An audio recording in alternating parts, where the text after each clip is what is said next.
இன்றைக்கி நான் cauliflower fry பண்ண போகிறேன். அதுக்கு இந்த காலிஃப்ளவரை இந்த மாதிரி பிச்சு கொஞ்சம் சால்ட்டும் போட்டு சூடு தண்ணியில் அவிச்சு வச்சுருக்கேன். பெரிய வெங்காயம் 2 எண்ணம் நீளமாக கட் பண்ணியிருக்கேன். பச்சை மிளகாய் 4-5 பச்சை மிளகாயை 2ஆக கீறி வச்சுருக்கேன்.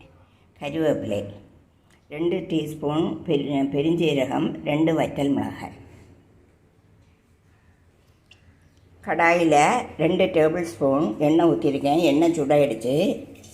கடுகு,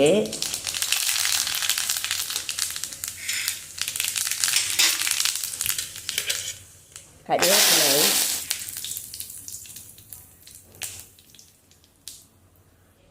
பெருஞ்சீரகம்,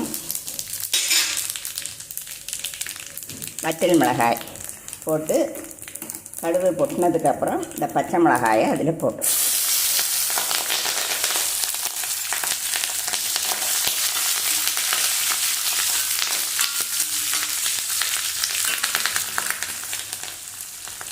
பச்சை மிளகாய் கொஞ்சம் வதங்கினதுக்கப்புறம் இந்த வெங்காயம் நறுக்கினதை அதில் கொட்டணும்.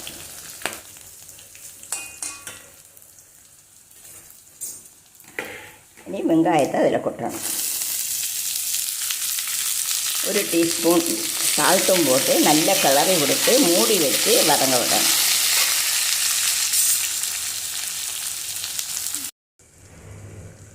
வதங்கியிருக்கும்.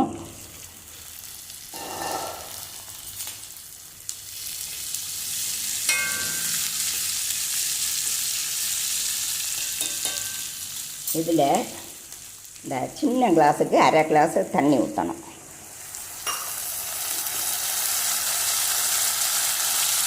ஒரு டீஸ்பூன் மஞ்சள்தூள், 1 டீஸ்பூன் சில்லி பவுடர்,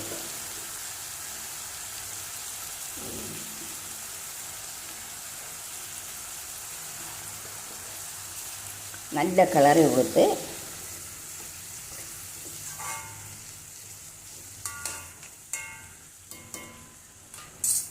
மறுபடியும் மூடி வச்சு வதங்க விடணும். வதங்கி இருக்கும்.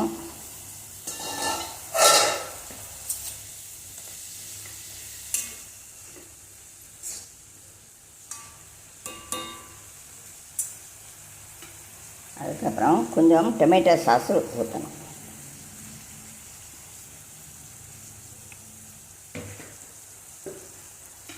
அப்புறமா இந்த அவிச்சு வச்சுருக்க காலிஃப்ளவரை அதில் கொட்டணும்.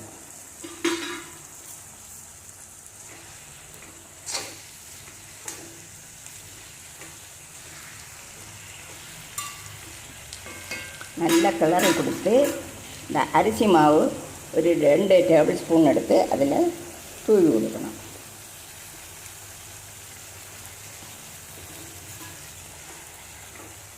நல்லா மிக்ஸ் பண்ணி அதை ஃப்ரை பண்ணதுக்கு இப்படியே பரத்தி வைக்கணும் கடாயில்.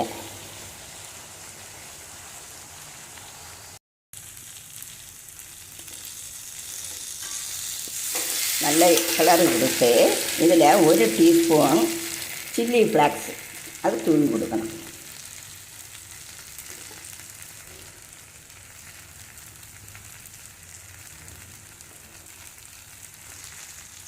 எல்லாம் கூட மிக்ஸ் செய்யணும். காலிஃப்ளவர் ஃப்ரை ரெடி ஆகிடுச்சு.